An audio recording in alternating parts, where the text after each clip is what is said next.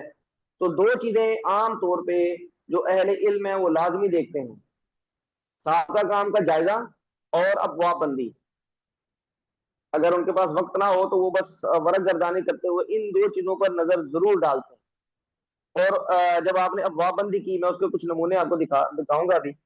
تو اس ابواب بندی کے بعد اب آپ نے کون سے سورسز استعمال کرنے ہیں، تو مجوزہ مصادر و مراجع یہ آپ نے بتانے ہوتے ہیں کہ میں مثلا قرآن دیکھوں گا، سیاہ ستہ دیکھوں گا، اعجاز القرآن کی جو متقدمین کی کتابیں ہیں ان کو دیکھوں گا، اور پھر جو جدید مفسرین نے جو اعجاز القرآن پہ بات کی ہے پھر اس کی آپ یہاں سے دیکھیں گے ان کتابوں کے نام لکھنے ہوتے ہیں.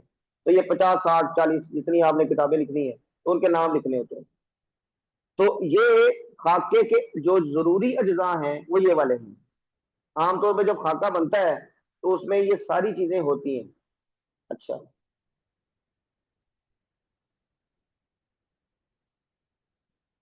علوم اسلامیہ کے کسی موضوع کے مفروضہ تحقیق کی مثال دیجیے. مثلا ابھی میں نے جو اعجاز القرآن کے حوالے سے بات کی کہ اعجاز القرآن جدید مفسرین کے یعنی لٹریچر میں کہ ہاں اعجاز القرآن کے جدید پہلو.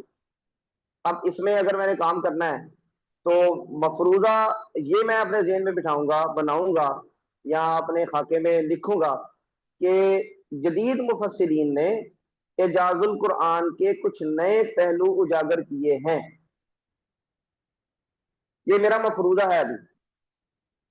اور اس میں پھر آپ جب تحقیق کریں گے وہ کتابیں تفاسیر پڑھیں گے تو ان میں اگر بات کی ہوئی ہے تو آپ ان کو نکال کے تو سامنے رکھیں گے، دیکھیں جی جو میں نے مفروضہ بنایا تھا یہ اس کی تصدیق ہے۔ اور اگر وہاں پہ کوئی بات نہیں کی گئی تو آپ پھر بتائیں گے کہ میں نے یہ چیزیں دیکھی ہیں اور اس میں یہ حوالے سے اعجاز القرآن کے حوالے سے یہ چیزیں انہوں نے ڈسکس کی ہیں، اور یہ ساری متقدمین کے ہاں بھی ملتی ہیں، انہوں نے کوئی نیا پہلو اجاگر نہیں کیا۔ تو جب آپ یہ کریں گے تو آپ کے مفروضے کی پھر تردید ہو جائے گی۔ جی ڈاکٹر فضل حق صاحب۔ ٹھیک ہے سر، کیا مفروض تحقیق علوم اسلامیہ میں تحقیق کا لازمی جز ہے سر، یا اس کے بغیر بھی تحقیق کی جا سکتی ہے؟ دیکھیں تحقیق کرنے کے لیے اگر آپ نے کوئی مفروضہ یا اپنے ذہن میں کوئی تصور نہیں بنایا تو عام طور پہ ایسا ہوتا ہے کہ پھر وہ تحقیق ایک وہ جیسے ایک اصطلاح استعمال کی جاتی ہے، یعنی وہ کسی ایک نقطے پر مرکوز نہیں ہوگی۔ اس لیے مفروضہ تحقیق بنانا، یہ جب ہم سائناپسس بناتے تھے تو ایک لازمی حصہ سمجھا جاتا تھا، لیکن ابھی جو یعنی اسلوب یونیورسٹیز میں چل رہا ہے، یا 1 پیجر یا 2 پیجر، یہ ہمارا جو سیناپسس ہوتا تھا وہ 10 12 15 پیجز کا ہوتا تھا، لیکن ابھی 1 پیجر اور 2 پیجر کا آ گیا۔ میں ابھی اس کا کچھ دکھاتا ہوں۔ تو اس میں مفروضہ تحقیق کے بغیر بھی اگر کوئی کام کیا جا رہا ہے تو یہ ممکن تو ہے کہ آپ جب کام کریں گے، کام کرنے کے بعد آپ مطالعہ کریں گے، مطالعے میں جو چیزیں آپ کے سامنے آ گئی آپ اس کو نکال کے پیش کر دیں گے۔ آپ نے اگر پہلے سے کوئی مفروضہ نہیں بھی بنایا تو مطالعے کے بعد جو چیزیں آپ کے سامنے آ گئی ہیں آپ ان کو مرتب انداز میں پیش کر دیں، تو تحقیق تو یہ بھی ہے، اسے بھی ہم تحقیق ہی کہیں گے۔ جی ڈاکٹر صاحب۔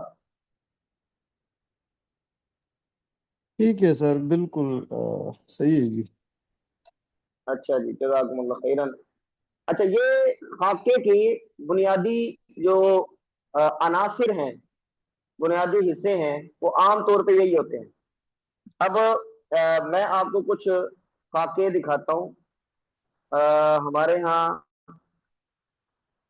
مثلا یہ گفٹ یونیورسٹی میں یہ 1 پیجر کا رواج چلا ہوا ہے، یہ ایک پیج پہ سارا خاکہ بنا ہوا ہے، اور اس میں آپ کو مصادر و مراجع کہیں نہیں مل رہے، لیکن کچھ چیزیں آپ کو یہاں پہ دیکھیں جو ہم نے پڑھی ہیں وہ سامنے آئیں گی۔ سب سے پہلے اب یہاں پہ انہوں نے جو ٹائٹل پیج ہے وہ بھی نہیں بنایا۔ میں ایک اور خاکہ دکھاؤں گا، اس میں وہ ٹائٹل پیج جو پرانے طریقہ ہے اس کے مطابق یہ ساری چیزیں نظر آئیں گی، لیکن اس کو ذرا دیکھ لیں ایک دفعہ۔ عنوان کیا ہے؟ مغربی معاشروں میں مسلمانوں کی مذہبی شناخت اور سماجی مسائل۔ اب مغربی معاشرے یہ تکثیری معاشرے کہلاتے ہیں، ملٹی ڈائمینشنل یا ملٹی کلچرل یا ملٹی ریلیجیس سوسائٹیز۔ اب اس میں جو مسلمان ہیں ظاہری بات ہے کہ وہ اقلیت میں ہیں، وہ مینورٹی ہیں، اور ان کو وہاں پر اپنی شناخت مذہبی اپنی بھی اور اپنی آنے والی نسل کی جو نئی نسل ہے اس کی مذہبی شناخت کو محفوظ رکھنے کے مسائل ہیں۔ تو وہ مسائل کیا ہیں ان کو یہ الیبوریٹ کرنا چاہ رہی ہیں۔ تجزیاتی مطالعہ یہ ان کا موضوع ہو گیا۔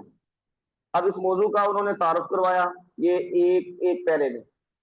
اس کے بعد ریسرچ پرابلم کیا ہے؟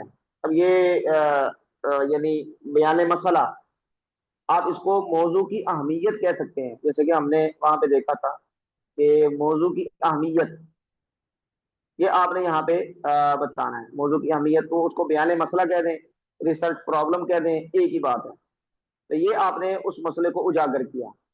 پھر یہ سوالات تحقیق، سوالات تحقیق اور مفروضات تحقیق یہ تقریباً قریبی چیزیں ہیں۔ مثلا یہاں پہ انہوں نے جو سوالات کھڑے کیے ہیں میں ان کو ایک دفعہ پڑھ دیتا ہوں۔ مغربی حکومتوں، مذہبی قیادت، جدید مسلم اہل دانش اور نوجوان نسل کے نزدیک مسلم مذہبی شناخت اور سماجی انضمام کے مسئلے کی بنیادی تعبیرات کیا ہیں؟